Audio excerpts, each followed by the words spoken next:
قل بفضل الله وبرحمته فبذلك فليفرحوا. امام قرطبی رحمه الله حيث جعلك من اهل القرآن. پدې باندې خوشحال شه د ټولو نه لویه خوشحالي پدې وکړه چې ته الله د خپل کتاب د ناستې اهل او لایق وګڼلې. دا د ټولو نه لویه خوشخبري ده، د ټولو نه لویه خوش قسمتي ده او د ټولو نه لویه درجه ده او د الله د ټولو نه لوی نعمت او احسان دی چې موږ او تاسو د قرآن کریم په درس کې راجمع شو. الحمدلله دا دویمه پیره ده. 3 کاله یا څه کم و زیات کې قاري صاحب محترم د خپلو محلې والو ته ملګرو ته قرآن کریم ترجمه او مختصر تفسیر د هغې تذکره کوي. دا سلسله قایمه ده او انشاءالله زموږ امید دی چې دا به تر اخره پورې دغه خاندان کې به دا سلسله روانه وي. دا علمي خاندان دی او الله دې وکړي چې دا قایمه او دایمه او همیشه دپاره پاتې شي.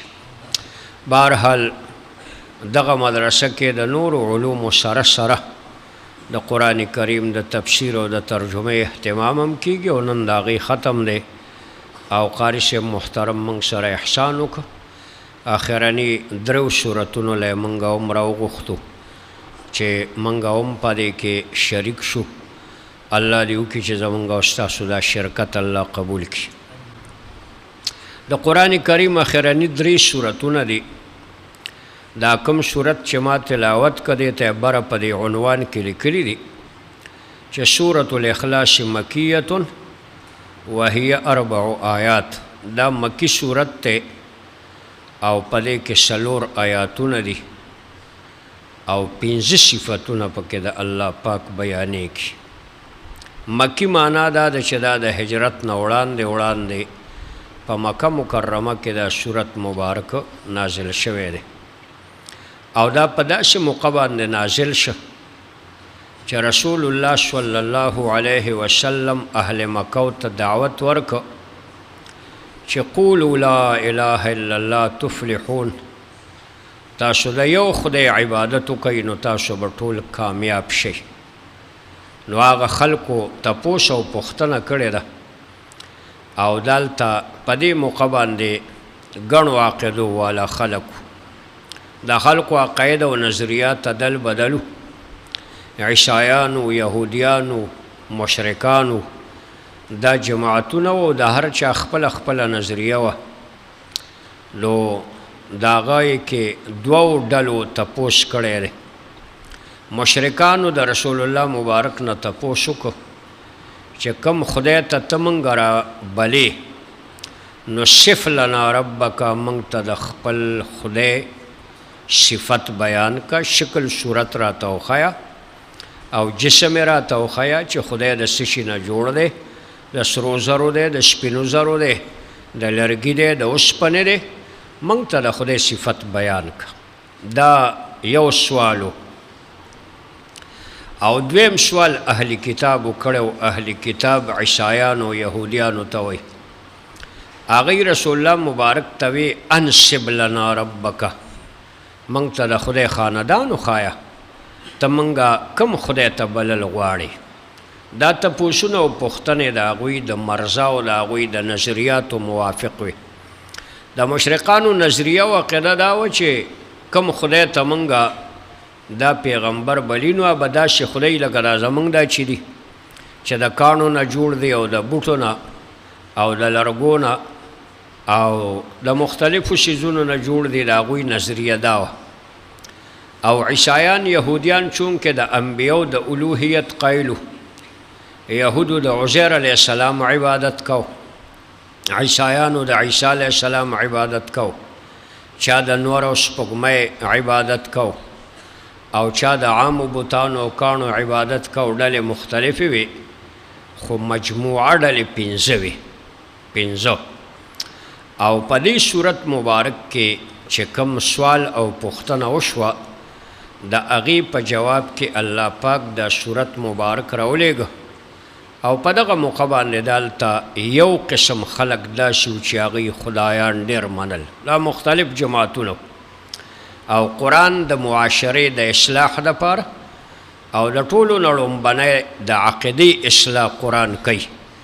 مکه مکرمه کې چې څومره آیاتونه او سورتونه نازل دي په دې ټولو کې د عقیدې اصلاح شوې ده، د ایمان اصلاح شوې ده چې ستاسو عقیده او ایمان به څنګه وي. ځکه دا د ټولو نه لومبنی حکم دی او د ټولو نه لومبنی ذمواري او فریضه ده د انسان چې د عقیده به د توحیدي. معاذ بن جبل رضی الله تعالی عنه رسول الله مبارک ته یمن ته لیږه، ورته یې ویل ته چې یمن ته لاړ شي نو د ټولو نه لومبنی به د یمن خلک دې کلمې ته راوغواړي چې قولوا لا اله الا الله. نو فإن طاوعوک، که هغوی تا سره په دې خبره اتفاق وکړو نو په دویم ځل ورته بیا ووایي چې الله په تاسو باندې په ورځ کې 5 لمونځونه فرض کړي دي، او که دیم در سره ومنله نو بیا ورته ووایي چې په کال کې یوه میاشت روژه هم ده، او که دیم در سره ومنله نو بیا وله د حج دعوت ورک. نو د ټولو نه لومبنی قرآن مجید د معاشرې او د انسانیت د عقیدې اصلاح کړې ده. نو دا مکی کې خلق مشرکانو او یوه ډله د مشرکانو داسې وه چې هغوی ډېر زیات خدایان منل، لات، منات، عزا، یزدان، اهرمن. او دغه رنګې د مکې مکرمې مشرکانو 360 بوتان د حرم مبارک نه غیر چاپیره ودرولیو او هغوی ته د الوهیت د اختیار ورکړی چې دا خدای هم شته، خدای هم مانه، خو دی د خدای نه کم نه دي، په دی کې د الوهیت قوت شته او زموږ ضروریات او حاجات دی پوره کوي. نو یوه ډله داسې وه، او دویمه ډله داسې وه چې خدای یو دی، دی کې شک نشته، خو نیازبین دي ورسره د خدای څه خواص دي چې هغوی ته به هغه شپارس کوي او موږ به د هغې په وجه باندې الله ته نږدې کیږو. رسول الله مبارک چې د مکې مکرمې د خلکو نه تپوس پوښتنه وکړه چې تاسو د دې 360 بوتانو عبادت ولې کوئ، نو دوی ورته په جواب کې وویل چې موږ دې دپاره کوو لیقربونا الی الله زلفا، دی به موږ الله ته نږدې کوي، دا د خدای نیازبین دي او الله د دوی خبرې مني. دا دویمه ډله وه، الله یو مانه خو دا بوتان یې وله نیازبین او خواص منل چې دا شپارسیان دي او دوی به شپارس کوي، نو موږ به د دوی په شپارس باندې الله ته نږدې کیږو. او درېیمه ډله داسې وه چې هغوی الله پاک دپاره اولاد ثابتو، دا درېیمه ډله وه، او دا 3 حصو کې تقسیم وه، بلکې 4 کې. عیسایانو دی دا دعوه لرله چې عیسی علیه السلام د خدای زوی دی، نو عیسایان په خپلو کې 3 حصو کې تقسیم و، اوس هم شته، دا جماعتونه اوس هم شته. عیسایان 3 ګروپه دي.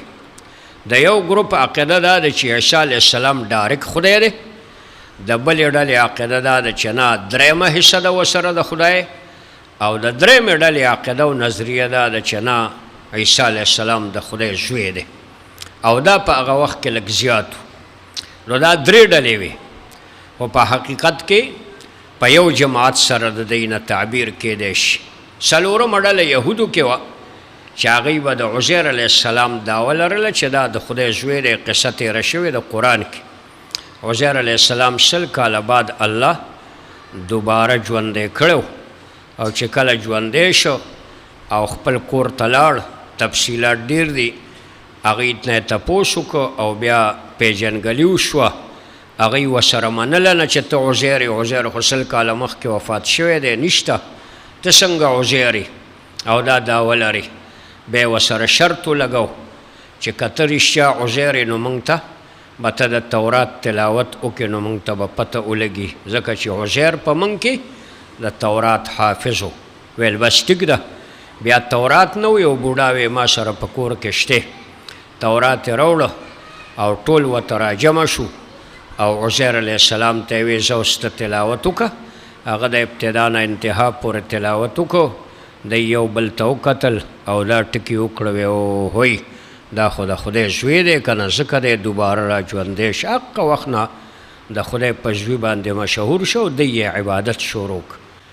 نو دغه یو پنځمه ډله دغه هم وه. او د عیسایانو یوه ډله دا وه چې عیسی علیه السلام د هغه مور او خدای د یو شانتې ګڼل، مساوي او برابر. دا نظریې وې په هغه وخت کې چې رسول الله مبارکه مکه مکرمه کې د توحید کلمه وویله او خلکو له د وحدانیت دعوت ورکو. نو دا قسم خلق هلته موجود و. دا صورت مبارک نازل شو او د هغه ټولو خلکو جواب وشو. د هغوی عقاید دې صورت مبارک تمام باطل کړل، ختم یې کړو. او موږ او تاسو ته هغه عقیده او ایمان په دې کې منتخب کو چې هغه د 1,40,000 کم زیات انبیاو ایمان او عقیده ده. حق ایمان او عقیده موږ ته په دې صورت مبارک کې معینه کړه. په دغه وجه باندې دې صورت ته الله ډېر لوی مقام هم ورکړی دی. رسول الله صلی الله علیه وسلم دې صورت مبارک ته سلسل قرآن ویلی دی چې دا د قرآن درېیمه حصه ده او 2 معناګانې دي. 2 د یو معنی دا ده چې سړي 3 کرته دا صورت مبارک ووي نو د ټول قرآن مجید اجر او ثواب به ورته میلو شي. زه چڼی وم او دا زه تاسو ته د 70 او 71 خبره کوم. جنګونه او په دې وطن باندې بمونه غورځېده. د ایوب خان زمانه وه، د یحیی خان. دا مونږ ته یاد دي. زه په گنج کې به ما وظیفې غوښتې نو مونږ یو جومات کې پاتې کېدو. ما د آخره سپاره به یو قاري صاحب سره یادوله په یادو. په هغه وخت کې د دې خلکو ډېرې ښې طریقې وې او د زیارت په ورځ به زمونږ د جومات نه چوټي وه او د سحر نه تر ماښامه به مونږ په کورونو کې ختمونه کول. د کورونو به مونږ له دعوت راکو وی راشئ مونږ کره ختم وکئ مونږ کره. نو مونږ به هغه قاري صاحب ګرځولو. نو بعضې ځایونو کې خو به مونږ سپاره ووې خو په بعضې ځایونو کې به یې مونږ ته ویل بچې حکمي ختم به وکړو، حکمي. نو دا صورت مبارک به 3 ځل ووي او بیا به دعا وکړه ویل دا د ثابت قرآن مجید ثواب لري. دا هغه وخت نه مونږ ته دا مسلې یادې دي. او بیا په حدیث کې مونږ ولیده چې سلسل قرآن دې ته وایي. او یو معنی دا هم ده چې قرآن مجید کې 3 غټ غټ مضامین ذکر کېږي. قیامت ذکر کېږي، احکام ذکر کېږي او توحید ذکر کېږي. نو دا د توحید دپاره جامع مانع صورت دی. په دې کې د الله د وحدانیت او د یووالي اثبات شوی دی. په دې وجه باندې هم دې ته سلسل قرآن وایي.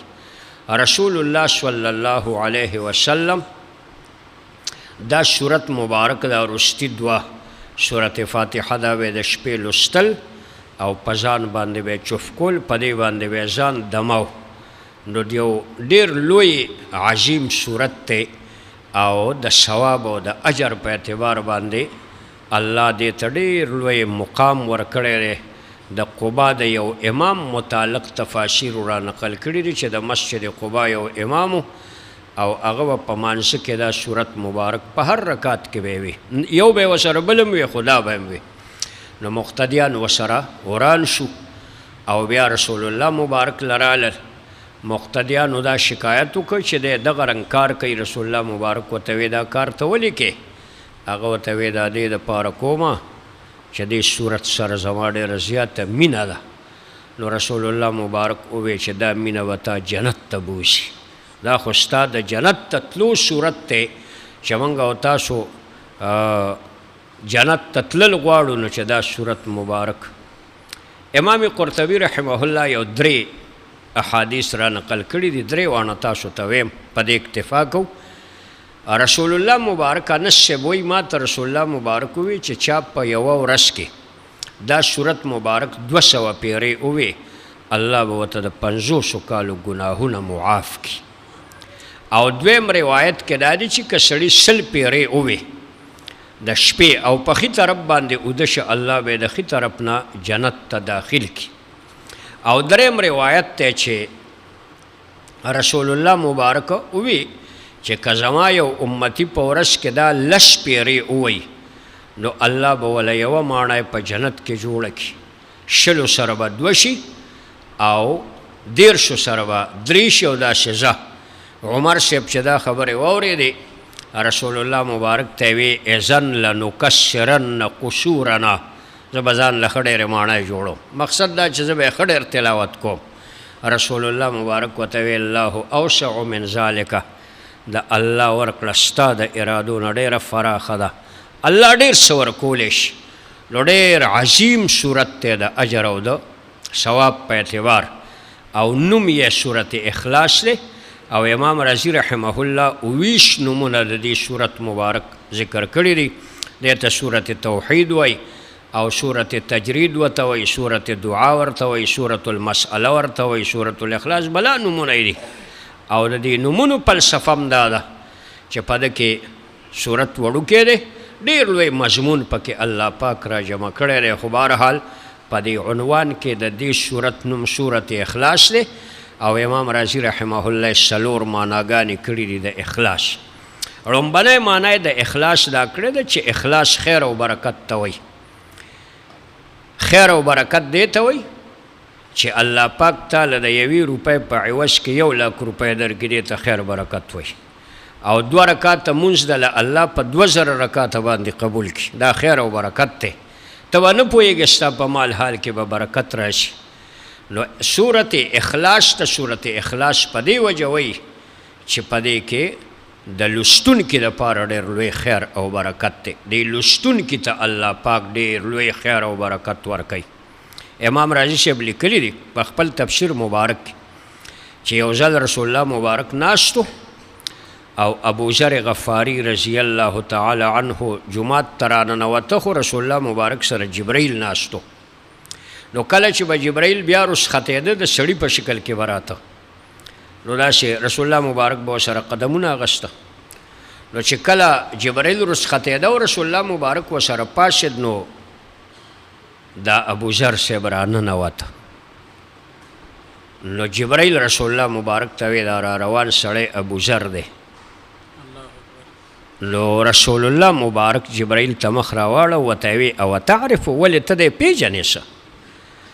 نو جبرائیل ورته وی او ولې نه، هو اشهر عندنا منه عندکم، دا سړی زمونږ په اسمانونو کې د فرشتو په مجلس کې ستاسو د مجلس نه زیات یاد سړی دی.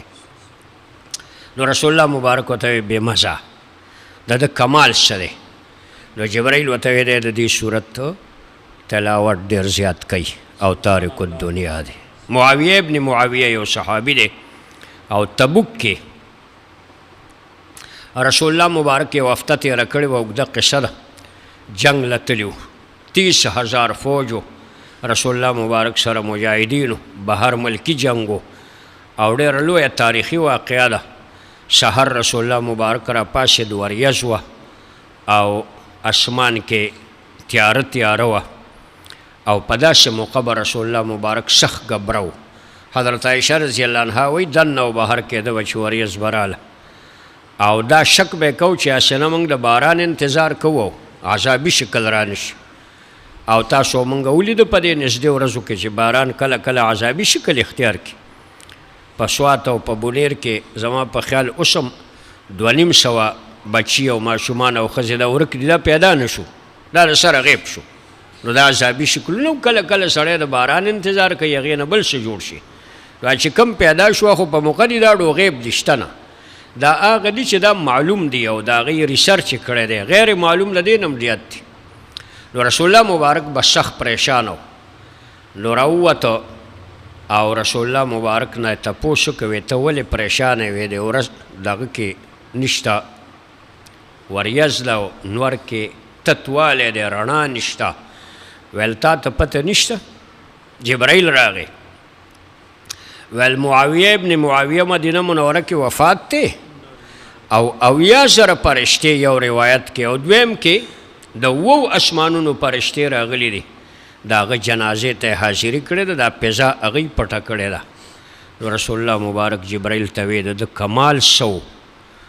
نو جبرائیل علیه السلام ورته وی د به د صورت اخلاص تلاوت ډېر کوو، انشاءالله د صورت اخلاص تلاوت وکړو چې الله زمونږ او ستاسو جنازو ته دغه مخلوق حاضر کړي. بهرحال ډېر لوی او لوی اجر او ثواب لري. نو دې صورت مبارک ته الله ډېر اهمیت ورکړی دی ځکه دې کې ډېر لوی کمالات دي. نو د اخلاص معنا برکت ته او دویمه معنا د اخلاص ځان لوالی دی خلک وایي ما سره خالص 1 روپۍ ده دې ته اخلاص په دې وجه وایي چې په دې کې یوه مسله ده چې هغه د الله د وحدانیت ته چې دا څومره نظام ستا په نظر باندې راځي نو دا یو خدای دا نظام روان کړی دی او په دې نظام کې د هغه سره د چا د شرکت تصور قدر هم نشته یو مسله ده او درېیمه معنا د اخلاص هغه همدقه خپله معنا ده چې د اور د جهنم نه خلاصېدل په دې صورت پورې منحصر دي دې نه وړاندې د ابولهب تذکره شوې ده او ابولهب د رسول الله مبارک تر دی په تمامه مکه مکرمه کې حسندار سړی دی مالدار سړی دی جرګمار سړی دی قامدار سړی دی د دې صورت مبارک نه انکار کړو چې انکار یې وکړو دې ججوره کې اعلان دی دا نه راوخته نن سبا ورته موږ او تاسو کینسر وایو او پخوا به ورته خلکو خوراکي ننکی ویله او د هغې نه مړ شو مردار شو بدبویي ترې روانه وه چا خښولی نه شو بانګی کې خلکو واچو د حبشو غلامان یې وله راوغوښته بانګی کې واچو یو طرف ته یې وغورځو هغه د دې صورت مبارک نه انکار کړو نو دې صورت پسې فوراً صورت اخلاص راغی چې دا صورت مبارک ووایه دا عقیده خپله جوړه که نو تا به د ابولهب د انجام نه چې کوم هغه ته دنیا کې څه رسېدلي و د هغې نه به هم خلاص شي او په آخرت کې به د الله د عذابونو نه هم دا صورت ته خلاصوي نو صورت اخلاص دا معناګانې لري په دې وجه دا ډېر لوی اهم صورت دی دا دومره ثوابونه او دا دومره کمالات په دې کې ذکر دي چې په دې صورت مبارک کې موږ او تاسو ته الله څه پیغام راکوي موږ له هغه پیغام راکوي د کم پیغام دپاره چې الله څلور د پاسه 100 کتابونه او 1,40,000 کم زیات انبیا را لېږلي دې دنیا ته څلور د پاسه 100 کتابونه او تقریبا 1,40,000 پیغمبران دا دې دپاره راغلي وو چې په دنیا کې د الله وحدانیت ثابت شي او اقا وحدانیت په دې صورت کې الله مونږ ته بیانوي نو یو عظیم پیغام چې د کم پیغام دپاره د دنیا جوړه ده کتابونه راغلي دي انبیا راغلي دي اقا پیغام الله مونږ ته په دې کې بیانوي په دې 5 ټکو کې دا د دې صورت متعلقات دي بسم الله الرحمن الرحیم قل هو الله احد قرآن مجید کې چې دا قل ټکی راشي نو د دې مقصد هم دی چې چا سوال کړی نو الله پیغمبر ته وایي دی ته جواب ورکه او الله د رسول الله مبارک سره وعده کړی و چې دا خلک به لا یاتونک بمثل دا خل به تا نه هېڅ قسم تپوس نه کوي موږ به تا ته تفصیلي خبره کوو جواب به موږ کوو جواب به موږ رالیږو نو سوال شوی خو سوال کله کله ذکري او کله پټي يسألونك عن الأهلة يسألونك عن المحيض يسألونك عن الأنفال قرآن کې بلا سوالونه شوي دي صحابو کړي دي کافرانو کړي دي یهودو کړي دي مسلمانانو کړي دي مختلف تپوسونه شوي دي نو په دې کې هم تاسو ته ما وویل چې مشرکانو هم تپوس کړو صف لنا ربک د خدای نقشه راته وښایه یهودو هم کړی انصب لنا ربک د خدای خاندان راته وښایه نو دا جواب راغی قل هو الله احد سره جواب راغی نو دلته هغه سوال پټ دی احادیثو مبارکو کې تفاسیرو کې علماو د هغې تذکره کړې ده او رسول الله مبارک موږ ته د هغې تعین کړی دی نو دا قل لفظ چې راشي دا د دې خبرې دلیل چې چا پوښتنه کړې ده نو دا د هغې دپاره جواب دی او دا هغه ډلې ته جواب دی کومه ډله چې په مکه معظمه کې د ډېرو خدایانو قایله وه چا 10 منل چا 20 منل چا 2 منل او چا 3 د هندوستان خلق نن سبا 43,000 خدایان د دې تعظیم کوي دا هغه دي چې هغې له صرف عبادت کوي نور ځان له خپل جوړ کړي دي په کور کې د هر سړي خپل خدای دی خو دا 43,000 خدایان د انډیا والو دا د هغوی مجموعي د هندوانو خدایان دي نو دغه رنګې په هغه وخت کې هم دا سلسله وه نو دا هغه خلکو ته جواب دی چې چا خدایان ډیر منل الله هغوی ته پیغمبر ته ووی ای پیغمبر دی خلکو ته ووایه هو هغه خدای چې د چا په باره کې تاسو زما نه پوښتنه کوئ الله احد هغه الله او معبود یو دی. منګه کله کله معنا کو ایک یو دی، ایک یو د الله معنا د احد معنا ایک یو دی. دا مبالغه ده په پښتو کې سړی وایي ما سره 1 روپۍ ده نو تی ورسره نه منې، نو چا تا ته وایي ما سره ګورئ ایک 1 روپۍ ده، دا تاکید دی. نو د دې جملې معنا دا ده چې الله ایک یو دی. نو دا هغه جواب شه ای پیغمبر دوی ته ووایه هو هغه خدای چې د چا په باره کې تاسو زمانه تپوس کوئ الله هغه معبود دی د عبادت لایق دی او احد ایک یو دی ډیر نه دی. نو د هغه خلکو عقیده ختمه شوه او دا د 1,40,000 کمو زیات انبیاو عقیده ده.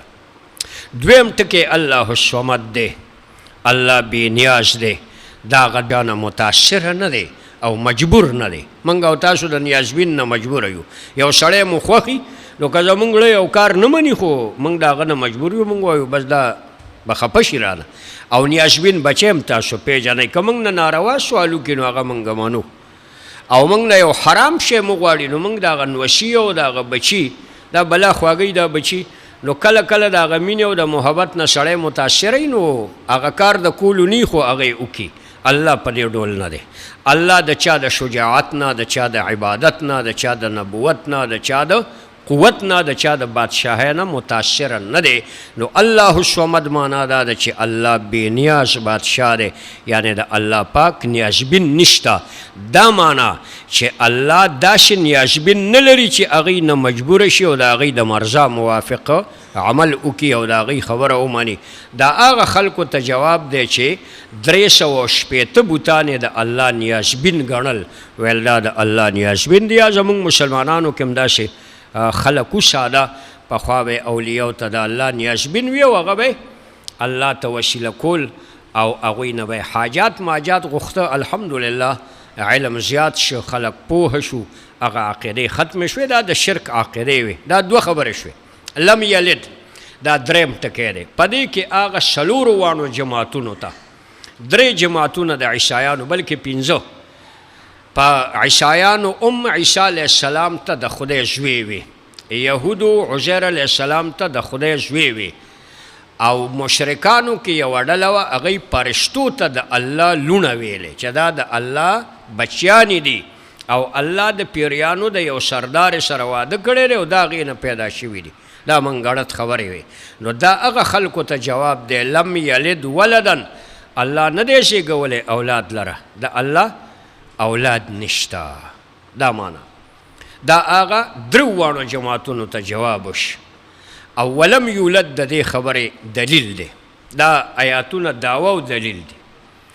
قل هو الله احد، الله یو دی، دې ته دعوه وی الله یو دی. که یو سړی پوښتنه وکړي چې د یووالي دپاره دلیل څه دی نو الله الصمد دلیل دی چې الله ځکه یو دی چې چاته احتیاج نه لري، او صمد دی بې نیاز او بې پروا بادشاه دی، تمام امور کن فیکون سره کوي، نو دویم ته ضرورت نشته.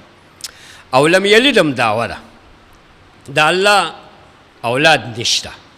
نو که یو سړی دلیل وغواړي چې ولې نشته څه ثبوت دی نو لم یولد د هغې دلیل دی د الله اولاد ځکه نشته. ولم یولد الله په خپله د چا نه دی پیدا. الله اولاد سلسله د الله ده، د کائناتو سلسله ده د الله نه ده. نو لم یلد دعوه ده، لم یولد د هغې دپاره دلیل دی چې د الله اولاد هم نشته، الله په خپل هم د چا نه پیدا نه دی. ولم یکن له کفوا، او نشته د الله مثل او نمونه احد هېڅوک. دا هغه عیسایانو ته جواب وشو چې کومو عیسایانو عیسی علیه السلام، مریم او الله پاک دا 3 وانه یو شانتې خدایان منل، ثالث ثلاثه چې الله دریم خدای دی، 2 عیسی علیه السلام دی مور ده او الله دریم نمبر دی او دا 3 وانه باندې خدایي تقسیم ده، یو شان تقسیم دی، دا په خدای کې مساوي او برابر دی. نو هغوی ته هم الله جواب وکړه چې ولم یکن له کفوا احد، نشته د الله دپاره نمونه احد هېڅوک. کفوا دا نمونې ته وایي، مثل ته وایي. او زمونږ په محاوره کې د ماشوم بچي له کله کله کور کې زنانه کپړه ورکي، کپړه داسې وړوکې چرړه ورکي، وایي دا لاړ شه دغه ګوټ کې دوکاندار ته وښیه چې ما له داسې ګونټ راکړه، نو دې ته نمونه وایي. نمونه دې ښار کې غټ غټ دوکانونه دي او د وریجو او د غوړو کله کله خلک واده کوي وریجې مرجې ګوري، نو هغه دوکاندار ته وایي ما ته څه نمونه، هغه سره پشخوزه شانتي په هغه بوجۍ کې ورننه باشي واپس یې روباشي او دې تلي کې ورته واچوي. مش نمونه خروار پارسیوانان وایي ما سره د وریجې دي، بیا که ته دړی وړې او که ته ټرک وړې هغه تا ته هغه نمونه وښایي. نو د الله نمونه نشته او مثال چې موږ ورته داسې اشاره وکړو او په ګوته یې تا ته وښیو، نو لم یکن له کفوا احد. دې ځای پورې د الله 5 صفتونه بیان شول او په دې ځای د قرآن مجید اصل مقاصد هغه اتمام ته ورسېده. الله یو دی، الله صمد دی، الله اولاد نه لري، الله په خپلم د چا اولاد نه دی او د الله مثل او نمونم نشته. دا 5 صفتونه د الله په دې صورت کې بیان شو او دقه ته خدای وایي چې دا کوم صفتونه الله خپل بیان کړل دې ته معبود او اله وایي او په دې صفاتو کې د الله سره د چا شرکت وغیره نشته. او په دې رستو 2 صورتونو کې الله پاک د مخلوق 5 صفتونه بیانوي. د الله 5 صفتونه دا ایمان دی او د مخلوق 5 صفتونه دا د ایمان دپاره چاړه او چاکو دی. لکه څنګه چې په چاړه او چاکو باندې ګازره کټ کېږي دقه رنګې دا صفتونه ستا د ایمان ختموي. نو دا 5 صفتونه به موږ خپله عقیده او ایمان ولرو او د دغه 5 نه به ځان بچ کوو کوم چې په دې رستو 2 صورتونو کې دی. نو ایمان به تکمیل ته ورسي، قرآن هم تکمیل ته ورسېد او ستا ایمان به هم تکمیل ته ورسي چې دا 5 صفتونه د الله به عقیده ولرو. او د رستو 2 کې په دې اول کې سورت فلق کې 4 صفتونه د مخلوق ذکر دی او په دې رستو کې 1 صفت ذکر دی، نو مجموعه 5 شول. نو د قرآن مقصد دا دی چې د 5 نه به ځان ساتي او د 5 به خپله عقیده جوړی، خو د 5 نه ته نشي بچ کېدی. نو الله درته د بچ کېدو لاره ګودره برابروي چې د 5 نه به څنګه ته ځان بچ کېدی. ته خاتمه د قرآن وایي. دا خواږه صورتونه د رسول الله مبارک به په مشکلاتو کې، په شدایدو کې، په بارانونو کې، په وریځو کې، په هواګانو کې چې کله به څه د آفات و بلیاتو نشانات پیدا شو رسول الله مبارک به دا صورتونه مبارک ووی، الله به رڼایي راوسته. او ستاسو دپاره هم دا علاج دی. رسول الله مبارک بیمار شوی او یهودو پې جادو کړی او د هغه جادو د علاج دپاره الله دا 2 صورتونه نازل کړي دي. 6 میاشتې رسول الله مبارک تبجنو او بیا 2 فرشتې راغلې یو بل سر ته ودرېدې او خپو والا سر والا نه تپوس وکړو په دې سړي څه چل دی؟ ویل دا بیمار دی. دا څه بیمار دی؟ ویل په ده باندې چا سحر کړی دی. ویل چا پې کړی دی؟ دا فرشتې یو بل ته خبره کوي رسول الله مبارک یې اوري. ویل دا یهود ابن عصم یو یهودي دی، هغه د هغه لوڼو پې کړی دی.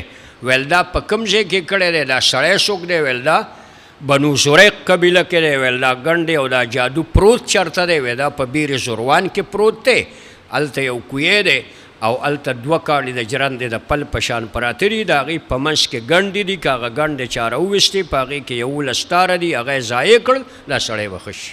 رسول الله مبارک را پاسېد، صحابه یې ولېږل او لاړل. د هغه کویي اوبه تکې زیړې وې، سرې وې او د هغه علاقې بوټي دا تک سره او تاریخ لیکلی دی چې دا دومره تیز سحر و چې هغه ځمکې او هغه ونې ټولې سېزلې وې، دومره خطرناک سحر و. رسول الله مبارک دار سره وویسته او چې راویویسته په هغې کې د رسول الله مبارک د سر ویښته او د ګومنځې غاښونه او تارونه و 11 غوټې وې. دا 11 آیاتونه دي، د اولني کې 5 دي او د وروستني کې 6 دي. نو مجموعه 11 آیاتونه د یو غوټه رسول الله مبارک وسپړدله او دا آیاتونه نازل شو. رسول الله مبارک درست او برابر او صحت یاب شو. منګه او تاسو ته مسله اسانه شوه که چېرته چا په شک کې واچولې او پریشان کونې کړې او مشکلاتو سره چا مخ کړې چې چا در باندې څه کړي دي، نو دا خبرې د چا مه منه. به دا 2 صورتونه وایه سم نشته، په تا باندې څوک سم نشي کولی، خو چې دا 2 صورتونه ته په عقیده باندې ووې دغه خلک ستا د ایمان غله دي. دا کوم چې تا ته پریشانی پیدا کوي، اوس خو درته موبایل نمبر یې درکوي په میډیا باندې وي. او پرون په یو ځای کې مونږ رښتیا روانو، نو په موټر کې اعلان کېده چې که په چا سحر جادو شوی وي نو راشئ موږ له 1000 روپۍ راکئ او موږ به ستاسو سحر او جادو ختم کو. او په دې 400 روډ باندې بورډونه هم لګېدلي دي چې ته راشه او کتا باندې چا سحر او جادو کړی او یا ته په مقدمه کې پریشان یې او یا په عشق او محبت کې پریشان یې، بهر ملک ته نشې تللی، کار دې نه وي، نو 100% ګارنټۍ سره دا د شرک ټکي دي، دا الفاظ د شرک دي چې 100% ګارنټۍ سره به ستا کار کېږي. دا سړی په خپله هم مشرک دی او که ته لاړې تانم ایمان اخلي، ځکه که تا پې عقیده ولرله ستا ایمان هم بېځایه شو. نو د دغه خبرو نه ځان وساتئ، انتهایی خطرناک دور دی. خلق په مختلفو طریقو باندې دنیا پیدا کوي. بعضې مولیانو تاسو ته په میډیا کې د روپو بڼ ایښی او د قرآن آیات وایي، دا آیات وایه نو تا ته به دومره روپۍ دا شته که نه په میډیا شته، تاسو خو وینئ که نه ښه. نو دغه ملا ته او دغه تعویزګر ته موږ وایو چې ته په خپله وکړه دا وظیفه که نه چې د دې چینل نه دې خدای خلاص کړي او دا ګډې وډې نه وی، ته په خپله دغه آیات ووایه او دا ډیري به تاله راشي. او پیسې په وظیفو باندې نه راځي چې ته به وظیفې کوې او پیسو دپاره محنت پکار. قاري صاحب محنت کوي، موږ ټوله ورځ د سهار نه تر ماښامه مزدوري کوو، نو ځان له حلال رزق وګټو. نو پیسې پې نه میلاویږي، نو د دغه غلو نه به ځان ساتئ. دا د ایمان دشمنان دي، خطرناک خلک دي. او دې صورت مبارک کې هم د دقه خلکو تذکره ده چې د ایمان نه مو څوک خلاص نه کړي. نو رسول الله مبارک ښه شو چې هغه پې ښه شه زمونږ او ستاسو دپاره هم دا دعا ده. نو که داسې څه شکوک شبهات راله نو په دې صورت باندې ځان دموئ. رسول الله مبارک به هم په دې صورتونو باندې ځان دمو. حضرت عایشه وایي چې کله بیمار شو نو بیا به ما دا صورتونه وی او رسول الله مبارک له به مې په لاس باندې چوف کړل او هغه به بیا په ځان باندې راخ که، او کله که به هغه وس دس نه نو ما به پې لاس راخ که، الله به هغه ښه کو. نو دا 2 صورتونه دې ته د قرآن خاتمه وی. او په دې کې د وړاندې صورت کې دا د ایمان تذکره وشوه. د 1,40,000 کمو زیات انبیاو ایمان منګه وپېژانده. ایمان یو قیمتي سرمایه ده او هر څومره چې یو شی قیمتي د هغې تاوان هم ډېر زیاتي. نو د رستو صورتونو کې الله د دغه ګټې د تحفظ دپاره خبره کوي چې د 1,40,000 کمو زیات انبیاو ایمان تا زده کړه، د الله 5 صفتونه دې وپېژانده. دا د پیغمبرانو ایمان دی، دا ته خپل ایمان وګرځوه. ایمان ستا یو لویه سرمایه د دولت دی او سرمایه چې زیاتې خطرات ډېري، د هغه خطراتو د مخنیوي دپاره الله په دې کې موږ او تاسو ته طریقه ښیي. دا یو معنا ده. دویم دا چې د دې قرآن مجید شروع موږ کړې وه د الحمدلله رب العالمین نه، هغې کې مسله تېره شوې وه. رسول الله مبارک وایي چې الحمدلله رب العالمین سورة فاتحه الله ما سره نیمه کړې ده. الله ما ته وایي چې زه معراج نه راتلم نو دغه 2 سورتونه الله تحفه کې ورکړو. نو رسول الله مبارک ته خدای ووایي چې دا نیمه زما ده نیمه ستا ده، یو پکې زمونږ مشترکه معامله ده. الحمدلله رب العالمین خدای وایي دا زما حصه ده. الرحمن الرحیم خدای وایي دا زما ده. مالک یوم الدین خدای وایي دا زما ده. ایاک نعبد و ایاک نستعین خدای وایي دا زما او د بنده شریکه ده. اهدنا الصراط المستقیم الله وایي دا د بنده ده. صراط الذین انعمت علیهم خدای وایي دا د بنده ده. غیر المغضوب علیهم ولا الضالین خدای وایي دا د بنده ده. او بیا موږ او تاسو وایو آمین. چې خدای زما دا درخواست قبول که، الله قبول که. ذالک الکتاب لا ریب فیه هدی للمتقین. سورة فاتحه موږ نیمه لولو.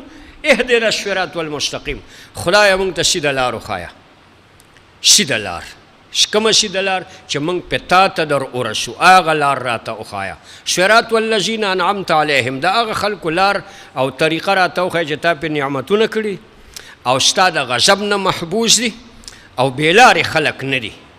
بیا موږ څه ووایو؟ آمین. خدای زما دا درخواست قبول که. نو درخواست زمونږ قبول شي. الله موږ ته ووایي چې ذالک الکتاب لا ریب فیه هدی للمتقین. دقه زما کتاب دی، دا ترخ کې ونیسه، دا خپل دستور العمل وګرځوه، په دې باندې ایمان او عقیده ولره او په دې باندې را روان شه، ډایرکټ به ما ته راورسي. او امام احمد ابن حنبل او یا ځل الله سره مکالمه کړې او دا یو سوال یې کړی دی خدای نه چې تا ته به زه په څه باندې در رسم، دا راته ووایه. او یا ځل الله وته ما ته د قرآن په ذریعه را رسي، ما ته د را رسېدو لار دا قرآن مجید ده. نو موږ ته الله هغه لار راوښوده او تر دې ځای پورې د هغه لارې تفصیل وشو، خو په هغه لار کې دا 15 رکاوټونه دي. نو د هغه رکاوټونو د مخنیوي دپاره قرآن مجید موږ ته طریقه ښیي چې دی نه به ځان څنګه بچ کوو. هغه په دې 2 سورتونو کې دي. بسم الله الرحمن الرحیم قل اعوذ برب الفلق. د الله یو صفت ذکر دی، یو اے پیغمبر دی خلکو ته ووایه اعوذ زه پناه نیسم او زه امن غواړم برب الفلقي په رب د سیري کولو د شپې په سبا باندې. فلق 3 ټکي دي، معنی یې لږه اوږده ده. فلق چودو ته وایي فالق الحب والنوا، الله چونکی د دانو او د زړو دی. نو فلق سیري کولو ته وایي الله دا توره شپه سیري کي سپین سبا ترې راوباسي. دا د الله یو قدرت دی. موږ او تاسو عقل په اعتبار متوجه کول غواړي چې هغه ذات چې توره شپه په سپین سبا باندې بدلی، دغه خدای ستا حالات بدلولی شي. نو ته د خپلو حالاتو یا د ملک او د قوم د حالاتو د بدلیدو رجوع چاته وکړه؟ الله ته وکړه. دا بدلول هغه کوي، دا د انساني طاقت او قدرت نه بهر کار دی. نو فلق د الله یو صفت دی او د څلورو څیزونو نه امن غوښتی شوی دی. هغې تفصیل کوو. زه پناه غواړم په عرب د سبا باندې چې هغه توره شپه په سبا باندې بدله کي. د عرب دا ډېر لوی ګران کار دی. د الله یو صفت دی خو ډېر کمالي دی. رحمان بابا وایي دا چې هره ورځ راخیږي بیل بیل نور دی، کم چې وغورځېږي نه راخیږي بیا. د رحمان بابا موږ ته ښکلی نصیحت کړی دی چې نن کم نور سحر راختې 7 بجې او اوس دا د پریوتو والا دی، دا تا ته بیا نه میلاویږي. دا حصه ستا د ژوند نه ختمه شوه. د شعر مقصد یې دا دی چې دا ختمه شوه، دا تا ته واپس نه میلاویږي. نو دا د الله یو ناشنا صفت دی او د مخلوق د طاقت نه بهر دی. نو زه پناه غواړم په رب د سیري کولو د سبا باندې. د څه شي نه پناه غواړم؟ من شر ما خلقه، د شر د تمامو مخلوقاتو نه. تمام مخلوقاتو کې 2 صفتونه الله جمع کړي دي. دا 4 کنج دنیا دا 2 صفتونه لري، یو د خیر لري یو د شر لري. دا موبایل زما مخې ته دی کې هم دواړه موجود دي، خیر هم شته او شر پکې ډېر دی، خیر پکې لږ دی. زما مخې ته دا سپیکر دی، دا هم دواړه صفت لري. په دې کې خیر هم شته او په دې کې شر. موږ پکې قرآن هم څه شی کوو او شون والا اجراګان خلک راولي، هغه کار هم پکې کېږي. او دا تپهیي ده، موږ پې قرآن مجید ایښی دی، په دې شراب هم ایښودی کېږي. او دا بچی دی، دا زما د جنت د تلو ذریعه هم ګرځېږي او د دوزخ د تلو. زما پټی دی، زما مال دی، زما دکان دی، زما قلم دی، زما عهده ده. دا مال خیر هم راکوي او دا مال شر هم راکوي.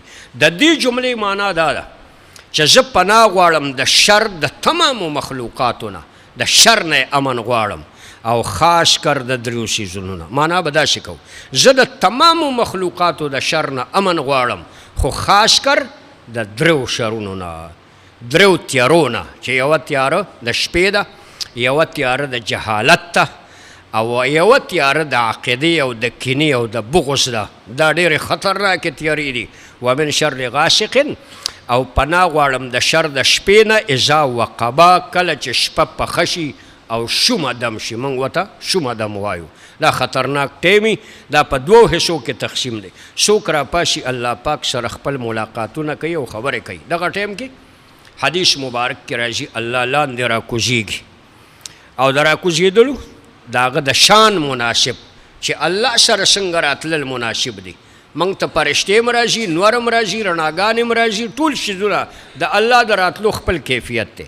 او بنده ته داسې اواز کوي الا من مسترزق فارزق له، الا من مستولد فاولد له، الا کذا و کذا. څوک نشته چې مانه رزق وغواړي او څوک نشته چې مانه بچي وغواړي او څوک نشته چې مانه صحت وغواړي چې زه ورکم. نو دغه څه خلک داسې دي چې هغه د الله سره په ملاقات کې مصروفي.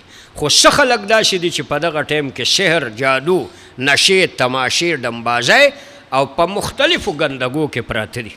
همدغه رنګ د شپې خلک سکون اطمینان ته شي، زهریله شیزونه، غله، ماران، لړمانان، زناور، دا ټول د لارو ته بهر ته روزي، خطرناک. نو دا جادوم په شپه کې کېږي، سحر جادو دا د شپې کېږي، غلط کارونه ټول د شپې کېږي. خلک ځان یو طرف ته کوي. نو زه پناه غواړم د شر د شپې نه چې کله تیاره شي. دریم ومن شر النفاسات فی العقد، زه پناه غواړم د شر د دم اچونکو ښځو نه فی العقد په غوټو کې. د دې زنانو تذکره شوې ده، دا صیغه د مؤنث ده ځکه زنانه دا کار ډېر کوي. او زمونږ استاد محترم مولانا محمد ادریس کاندهلوي رحمه الله معرف القرآن، تاسو تفسیر پیژنئ، معرف القرآن دو دي، یو د مفتی شفیع صاحب دی، یو د مولانا محمد ادریس کاندهلوي رحمه الله ډېر ښه علمي تفسیر دی، هغه ډېره ښه معنا کړې ده. زما د هغه معنا خوښه ده. ومن شر النفاسات، او زه پناه غواړم د دوکې او د فریب او د نازو ادا د ښځو نه فی العقد په خبرو کې، هغه داسې معنا کړې ده چې دا زنانه کله کله په دې موبایل باندې د ښځو څومره طبعي په دې معاشره کې وکړه د خبرو په ذریعه باندې. ښځه به دې نه لیدلي او څه شی دی صرف په موبایل رابطه سامره خاندانونه، عزتمن خلق، لوی لوی عزتمن څه شی کورنۍ، غټې غټې کورنۍ، هغه د زنانو د خبرو په وجه باندې رسوایي او ذلت سره مخامخ شوي. نو خپله معنا د دې ټکي دا ده چې زه پناه غواړم د شر د دم اچونکو ښځو نه فی العقد په غوټو کې چې هغوی تارونه غوټه کوي او چرړې غوټه کوي او په هغې کې سحر او جادو کوي او د خلکو کورونه ورانوي. د دغه خلکو نه زه امن غواړم.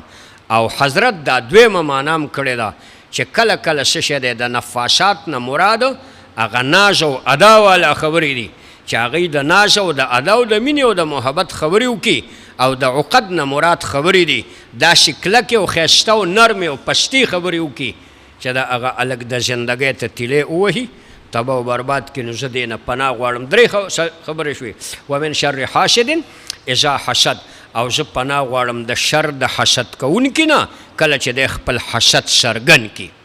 اذا ظهر حسده جلالین کې علامه سیوطي رحمه الله قید لګولی دی. من شر حاسد اذا حسد اذا ظهر حسده، کله چې دې سړي سره زما حسد کینی. د کینې او د حسد معنا زمونږ استاد به ډېره ښه معنا کوله، قیس صاحب الله دې غریق رحمت کړي. هغه به ویل کینه دې ته وایي چې خدایه دنه یې واله او مال یې راکړه، دا کینه ده. دنه واله او مال راکړه، نو دا کینه ده. او خدایه د سره دې مي او مال هم راکړه، نو دا څه شی دی؟ دې ته بیا حسد نه وایي. دا دویم قسم دی، دې ته سیالي وایي او دا جایز ده. خدای دې سړي له دې ښه ځواني ورکړې ده، مال حال علم دې ورکړی دی، د سره دې مي داسې مال هم راکړه، نو دا جایز ده. او د ده نه واله او مال راکړه، دې ته حسد وایي. نو حسد چې زما د ده سره وي، نو چې دی ښې جامې غوندې زه بړه خورم، چې دی په ګاډي کې ناست وي زه بړه خورم، خو چې دی په ښه حالت کې وینم زه بړه خورم، نو حسد به ماله نقصان راکوي. دله واله ورکوي چې کله یې زه ښکاره کما. نو اذا حسده چې کله دی خپل حسد څرګند کړي. دا څلور صفتونه شو. د ټول مخلوق نه امن غواړم، او د شر د شپې نه، او د شر د تعویذګرو جادوګرو نه، ساحرانو نه، او د شر د حسد کوونکو نه. قل اعوذ برب الفلق، ای پیغمبر د خلکو ته وایي زه پناه غواړم په رب د سبا من شر ما خلقه، د شر د ټولو مخلوقاتو نه، د شر د شپې نه اذا وقبه چې کله پخه شي، او د شر د دم اچونکو ښځو نه په غوټو کې، او د شر د حسد کوونکو نه چې کله دی حسد وکړي. بسم الله الرحمن الرحیم. قل اعوذ برب الناس ملک الناس اله الناس. درې صفتونه دي د خدای. هلته یو د خدای یو صفتو د څلورو څیزونو نه امنو، دلته د خدای درې صفتونه دي، د یو څیز نه امن دی، ځکه دا خطرناک دی، دا څیز خطرناک دی. کله چې دشمن مضبوط او قوي، نو هغه ته به تیارې مضبوط کول غواړي. نو دغه وړاندې څلور واړه څیزونه دا شو چې دا په نظر راتله، د دې نه د ځان د بچ کېدو امکان وو. خو دې کې چې د کوم دشمن تشکره ده، دا ستا د وس دس نه بهر دی، دا ستا په بدن کې د وینې په شانتې ګرځي، نو ده باندې ستا وس نه رسي. نو الله وایي که ده ګیر کړې که نه، نو ما ته اواز وکړه، بس هېڅ مشکل هم نشته. الله وایي ما ته اواز کوه که نه. نو چې کله ته اواز تا سره د دې علاقې اسچو سره چې ته په وړاندې ګاډي کې کښېنې، نو بیا تا ته څوک لاس درکولی شي، ګرځې به په دې ټوله علاقه کې هېڅ به هم نه، او که نه ځان لوي، نو قدم په قدم به ته مشکل پیدا کېږي. نو الله وایي که دې دشمن ګیر کړي، نو ما ته اواز کوه که نه، دغه مخکیني کې ما ته اواز کوه، ځکه دې نه ته ځان نشي بچ کولی. او بیا درې صفتونه د خدای ذکر دي چې زه پناه غواړم په رب د انسانانو، په بادشاه د انسانانو، په معبود د انسانانو. او درې واړه ټکو کې د انسان تذکره ده. انسان څنګه چې الله د انسان رب دی، د تمامو کائناتو رب دی، د انسان بادشاه دی، د ټولو بادشاه دی، د انسان معبود دی، د ټولو معبود دی. دې کې څه فلسفه ده؟ انسان اشرف المخلوقات دی، ځکه د ده تذکره ده. او دویم دا چې د امن ته محتاج دی. او بنیادی خبره دا ده چې قرآن مجید خبره د انسان سره کوي. قرآن مخاطبه او ذکر او خبره د انسان سره کوي، او تمام کائنات د دې انسان تابع دي بشمول فرشته. فرشتې د الله ډېر لوی مخلوق دی پاک، خو د قرآن مجید په نعمت کې هغه زمونږ تابع دي او زمونږ سره شریک دي. خپله دا نعمت هغوی ته مستقل نشته، دا الله مونږ ته راکړی دی. نو په دې درو واړو آیاتونو کې د انسان ذکر شوی دی، ځکه قرآن خبره انسان سره کوي. د الله په دې درو نومونو باندې زه امن غواړم. د څه شي نه؟ من شر الوسواس، د شر د وسوسې اچونکي نه، الخناس او بیا تختیدونکي نه. خناس په شا شاتلو ته وایي. شیطان چې کله سړي ته وسوسه واچوي پړه کې، او په جواری یې ورغورځوي، په بدکارۍ یې ورغورځوي، په حرامو کې مبتلا کی، په جنگ کې مبتلا کی، نو دی ته ناروغ غوندې په شا باندې څه شی شي؟ خناس. دا زما د استاد محترم یو معنا بله هم ده. مولانا محمد حسن جان مدني رحمه الله زما د قرآن مجید استاد دی. هغه به د خناس معنا مقشناس کوله، او داسې معنا چې من شر الوسواس، زه پناه غواړم د شر د وسوسې اچونکي نه، الخناس چې هغه مقشناس دی، هغه د انسان د دوکې موقع پیژني چې دې ځای کې ده ته زه غټ تاوان ورکولی شم. او دا څوک دی؟ الذي يوسوس في صدور الناس، چې دی وسوسې اچوي په سینو د خلکو کې، په سینو د خلکو کې وسوسې په زړونو کې، خو د سینې د طرف نه دا ور دی. منګه چې دا ور بند کړو که نه، نو بیا دې جومات ته موږ دننه نشو راتلی، نو زړه هم بند دی، دې ته شیطان نشي رسېدی. خو په دې چوان کې خو موږ کتی شو چې دا ور موږ بند کړو، نو د دې ور په منځ کې چواندونه دي، نو چې داسې کړو موږ، نو دننه موږ کتی شو. نو شیطان د دې سینې نه دې څه شی کوي؟ زړه ته وسوسه غورځوي. دا سینه د زړه دپاره د درشلې په منزله ده. نو دی د دې سینې نه، دلته ذکر د سینې دی، مراد تېنه قلوب دي. دې وسوسې اچوي په زړونو د خلکو کې. او دا څوک دی؟ من الجنة والناس. دا یو د پیریانو نه دی او یو د انسانانو نه دی. د پیریانو والا یو کار کوي، دی صرف وسوسه واچوي. پړه کې دی یو سړي ته د غلا وسوسه چې د کور ته وروړه، په دې کور کې څوک نشته، وسلم پکې نشته، صرف زنانه دي، او سړی په بهر ملک کې دی، او بلا پیسې دي ورسره.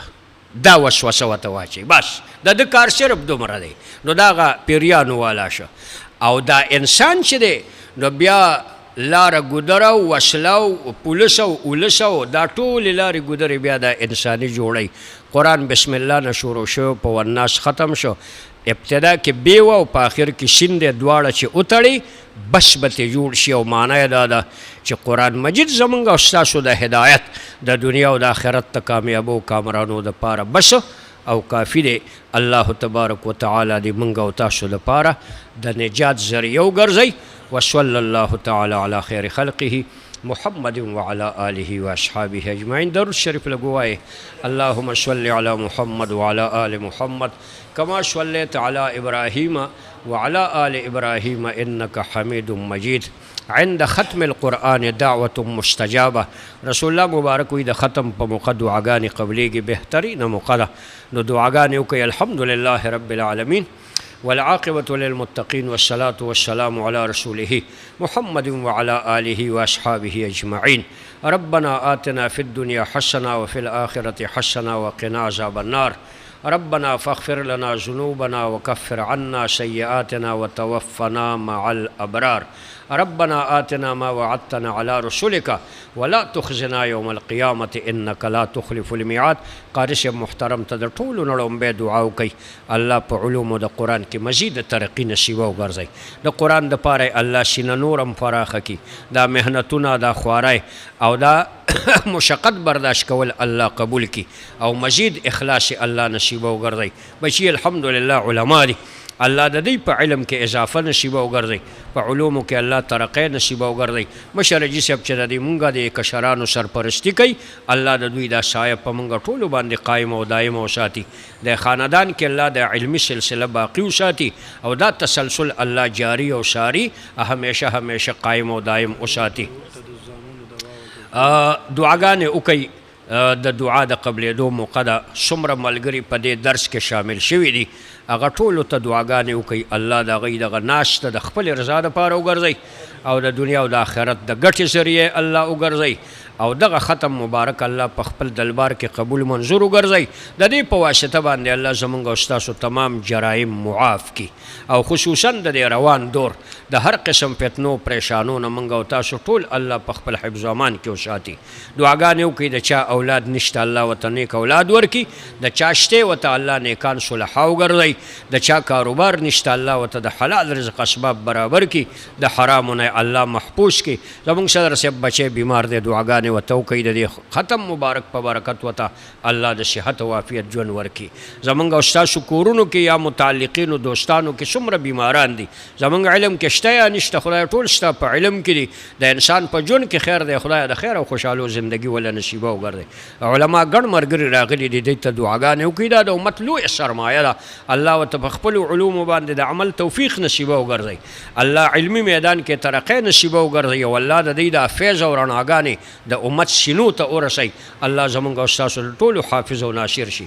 دغه درسګاه چې پکې 24 غنټې د قرآن درس روان دی، دعاګانې وکړئ. الله د دې په برکت باندې موږ او تاسو ټول معاف کړي او دغه درسي سلسله الله قایم او دائم وساتي او په ثوابونو اجرونو کې مړه او ژوندي الله ټول شریک وګرځي. وطن ته دعا وکړئ، بلا پریشانو سره مخ یو. خدای پاکستان ستا د نوم غشتو وطن دی او خصوصا د پښتنو دا سیمې چې دا ستا د نوم غشتو وطن دی. یا الله د خپل نوم په خاطر د دې وطن حافظ او ناصر شي. دې وطن ته څومره ستونزې دي، شخړې دي، پریشانۍ دي، مړي دي او قتلونه دي، قتل و قتال دی، بدامني ده، دا ټول الله په مینه محبت اتفاق او خوشحالو باندې بدل وګرځي. الله زموږ او ستاسو د ټولو حافظ او ناصر شي. موږ ته هم دعاګانې وکړئ، الله د صحت او عافیت زندگی نصیبه وګرځي. دا سلسله الله قایم او دائم وساتي. زمونږ جمعیت علماء اسلام کانفرنس ته زیارت په ورځ باندې ډیرو کې دعاګانې وکړي. الله په خیر او خوشحالو باندې اتمام ته ورسوي، د ټول امت د خیر ذریعه الله وګرځي او د دې وطن د امن او د خوشحالو ذریعه الله وګرځي. الله زمونږ او ستاسو د ټولو حافظ او ناصر شي. زمونږ او ستاسو دعاګانې الله قبول کړي. څه مرادونه د بچو او مشرانو کشرانو په زړه کې دي، خدای ټول ول د خپلو خزانو نه پوره وګرځي. یا الله څومره ژوند او زندګي دي زمونږ دپاره ټاکلې ده، داراله د خیر او خوشحالو نه ډکه وګرځوه او کله چې د دې دنیا نه رخصتېږو سره د ایمانه او په آخر کې زموږ د ټولو دا کلمه نصیب کړي چې لا اله الا الله محمد رسول